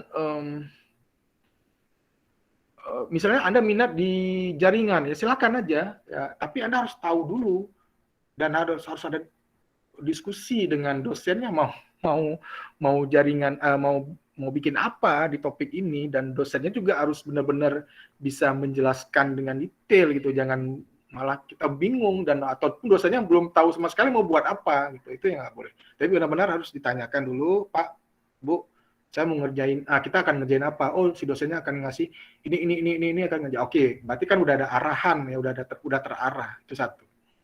Yang berikutnya konsistensi. Jadi istiqomah gitu. Kalau Anda udah milih satu dan itu Anda memang benar-benar minat dan Anda yakin dengan pilihan Anda, konsistensi di situ. Fokus di situ. Yang ketiga, don't be lazy. Ini penyakit. Nah, ini penyakit kita nih. Lazy. Malas tuh datang tiba-tiba. Awal-awalnya aja semangat, terus menghilang. Itu banyak tuh. Makanya don't be lazy. Jadi gimana cara membuat kita konsisten itu supaya nggak, ya konsisten itu dijaga memang susah, tapi kalau udah berada di konsistensi yang atau di frekuensi yang konsisten, biasanya tuh akan stabil. Contoh, Anda tuh jarang bisa sholat subuh ke masjid misalnya, bagi yang cowok nih misalnya ke masjid ya, bahkan bangun tuh baru jam 6 baru sholat subuh ya, dan Anda coba mulai besok ini Anda udah propose action. Berencana Anda besok nih mau berangkat sholat subuh ke masjid. Gimana caranya? Saya nggak bisa kebangun. Oke, bikin alarm. Hari pertama alarm 4:30. Hari kedua bangun, hari ketiga. Lama-kelamaan, yakin saya, percayalah, bahkan tanpa alarm sekalipun, Anda akan kebangun. That's the magic of your body. Itu keajaiban yang nggak bisa, ya saya nggak tahu tuh, ada penelitian nggak terkait dengan itu. Mungkin dia udah terbiasa aja ya, body apa istilahnya tuh, mungkin ada teorinya, saya nggak tahu. Tapi buat badan kita tuh kayak membangunkan kita sendiri, kayak udah, hey, kayak minta sendiri deh tuh, ayo sholat gitu. Atau misalnya kalau misalnya udah terbiasa dengan konsistensi atau istiqomah itu, hey, ayo belajar. Memang ada satu masa atau satu saat kita akan merasa bosan. Nah, kalau udah bosan, stop it, ya, jangan dipaksa. You bisa main game, main apa kayak yang lain, terserah lah, mau nonton Netflix, mau nonton YouTube, terserah gitu ya.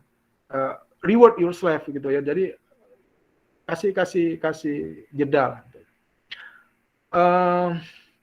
Kemudian ini strategi yang berikutnya adalah strategi. Strateginya adalah di semester, kan total semua kalau 4 tahun normal Anda lulus itu kan 4 tahun ya, atau 8 semester. Strateginya adalah di semester ke-7 Anda sudah punya, yang tadi saya bilang di 3 itu Anda udah yang pertama ya, poin yang 3 itu yang pertama, Anda sudah punya satu bidang minat dengan topik tertentu yang akan Anda kerjakan di semester ke-8. Itu udah ada di semester 7. Nah, Nah, kenapa saya bilang begini? Ini strategi ini bukan dari saya, itu dari bimbingan saya sendiri. Jadi dia ada banyak bimbingan saya, jumpain saya di semester 7. Awal-awal saya heran nih orang kenapa semangat betul ya. Pak, saya mau ngerjain TA sama Bapak. Oke, saya bilang. Kamu semester berapa? Saya semester ini lagi ngambil KKP. Oke. KKN sudah Pak, ini lagi KKP misalnya. Kasus dia seperti itu tuh ya. Loh, kalau kamu ngambil KKP, kamu nanti akan sulit mengerjakan proposal. Enggak, Pak. Saya nggak ngerjain proposal semester ini. Loh, jadi ngapain jumpain saya?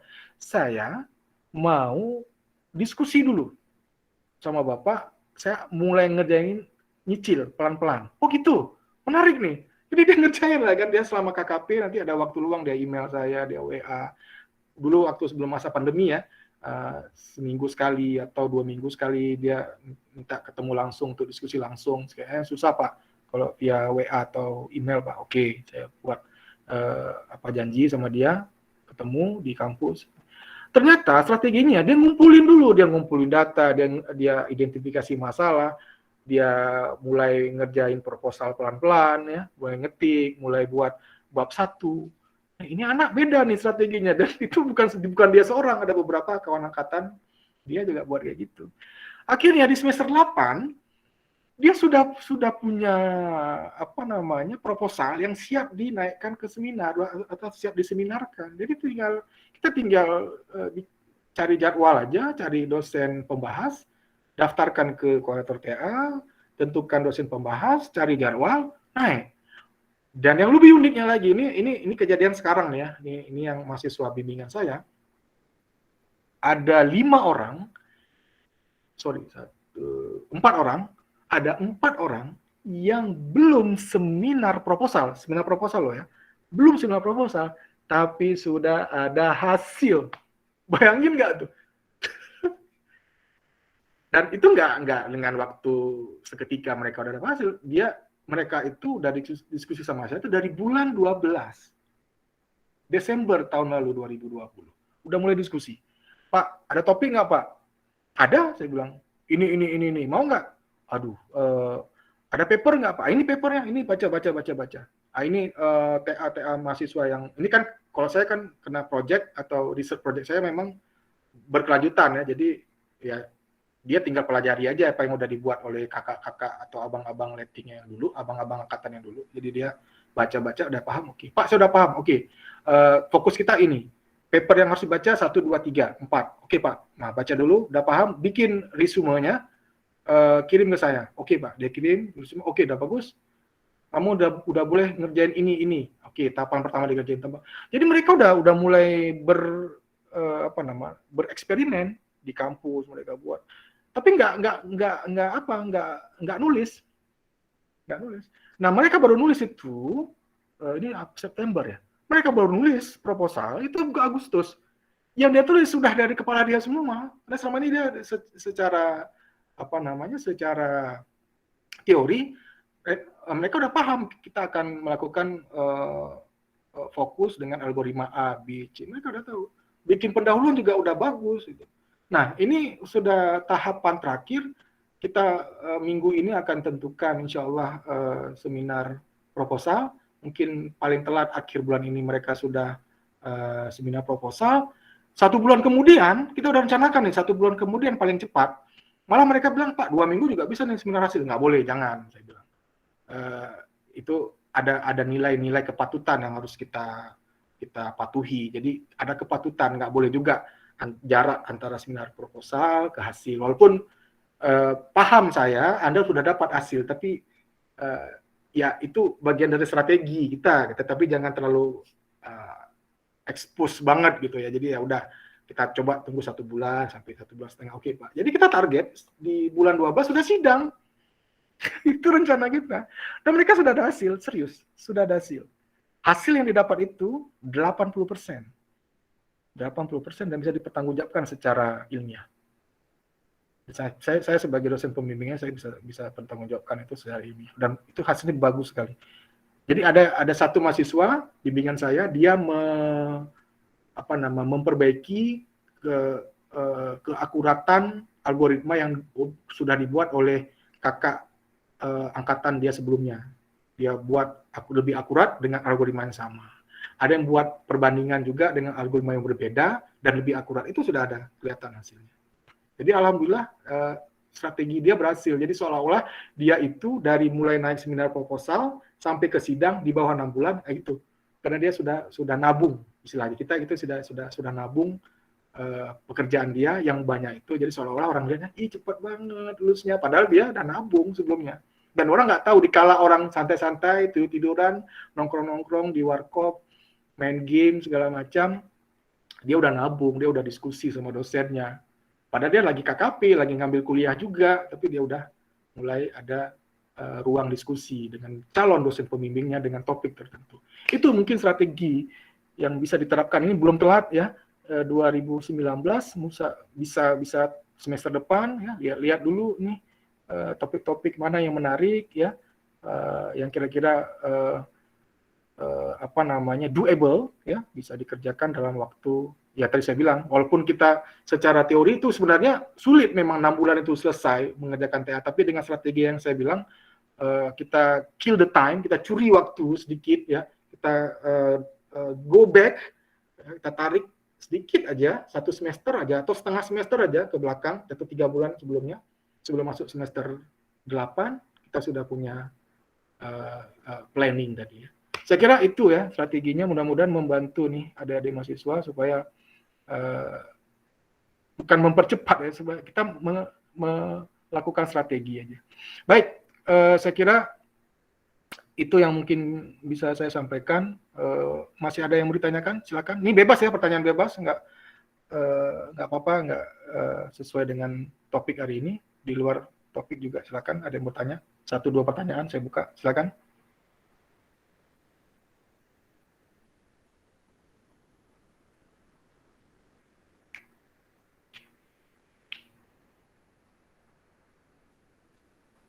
Oke, nggak ada. Kalau nggak ada, kita ada tugas kedua. Ya, tugas lagi. Jadi gini, tugasnya dulu di awal kita udah punya case ya. Kita punya case villa ini ya. Nah, villa ini. Nah, sekarang oh ya, kita udah punya case, kita punya requirements, kita udah punya fakta, asumsi. Nah, dari requirements yang udah Anda buat, ya, nah requirements-nya nggak perlu harus sama, Anda boleh perbaiki requirements yang sebelumnya, wah ini nggak bagus ya, mau buat e-commerce baru, terserah. Nah, dari requirement itu, bikin problem frames ya, bikin problem frames ya, dengan menggunakan frame diagram yang udah kita pelajari di sini, ya. Jadi misalnya Anda mencoba untuk bikin frame diagram untuk apa misalnya, ya boleh pakai 3 domain, boleh pakai 2 domain ya, dengan sesuaikan dengan requirements yang Anda buat gitu ya. Biasanya tuh di dalam lingkaran putus-putus Eclipse ini itu ada requirements-nya ya. Kalau terlalu panjang buat aja dulu R1, R2 dan R3 misalkan dalam satu frame diagram tuh ada 3 requirements. Nah, ini nanti ada penjelasannya ya di bawah, buat keterangannya R1 itu apa, R2 itu apa. Kemudian nanti fenomena yang terjadi antar domain itu juga harus dibuat keterangannya di situ. Nah, itu untuk tugas kedua. Untuk jadwal pengumpulannya, sebentar saya lihat kalender. Oke, hari Minggu tanggal 12 September jam 10 malam ya, jam 10 malam. Kumpulnya sama siapa ya? Kemarin itu saya lupa namanya tuh. Ya kemarin. Saya Pak kemarin. Ah ya. Sorry siapa? Mizwar ya. Tolong Mizwar ya, seperti biasa ya. Format nama filenya npm _tugas 2 ya, Mizwar ya kemarin ya. Iya Pak. Ya, nah, pokoknya formatnya sama, penulisan penulisan PDF-nya di dalam PDF ya. Jangan ada yang menggunakan Word. Jadi PDF yang dikumpulkan ke Mizwar juga PDF. Jadi jangan repotkan lagi Mizwar dengan harus konversi dari Word ke PDF lagi. Jangan ya, kasihan. Dia udah sangat direpotkan dengan beban tanggung jawabnya. Jadi yang dikumpulkan Mizwar terserah jam berapa, tapi Mizwar akan kumpulkan ke saya itu sebelum jam 10 malam. Jadi 21.59 itu udah masuk. Jadi Mizwar itu dia akan kayak pilot ya, dia akan tetap memberangkatkan pesawatnya.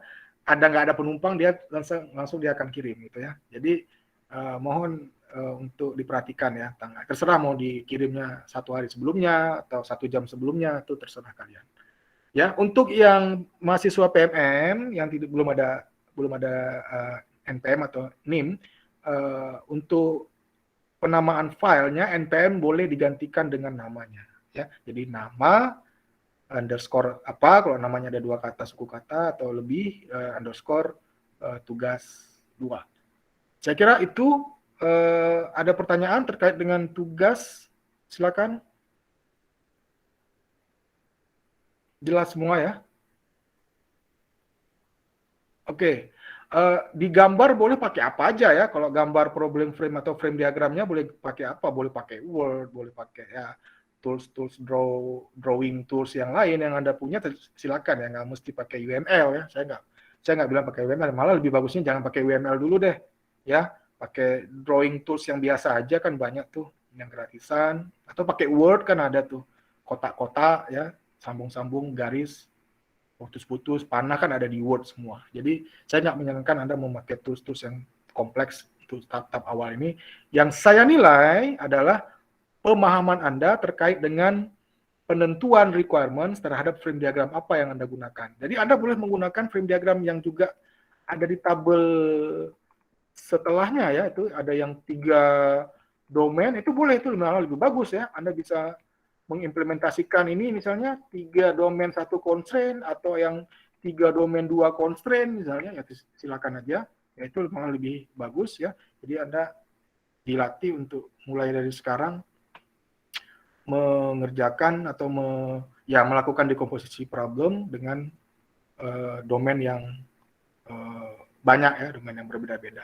Oke, saya kira itu aja yang bisa saya sampaikan hari ini. Jangan lupa absen di SIM kuliah, kemudian rekaman video ini akan saya share nanti di grup. Jangan lupa kalau mau di-download silakan di-download, karena akan saya hapus dalam waktu 24 jam. Terima kasih, sampai ketemu minggu depan. Semoga ada manfaatnya. Wassalamualaikum warahmatullahi wabarakatuh. Waalaikumsalam warahmatullahi Waalaikumsalam wabarakatuh. warahmatullahi Terima kasih banyak Pak.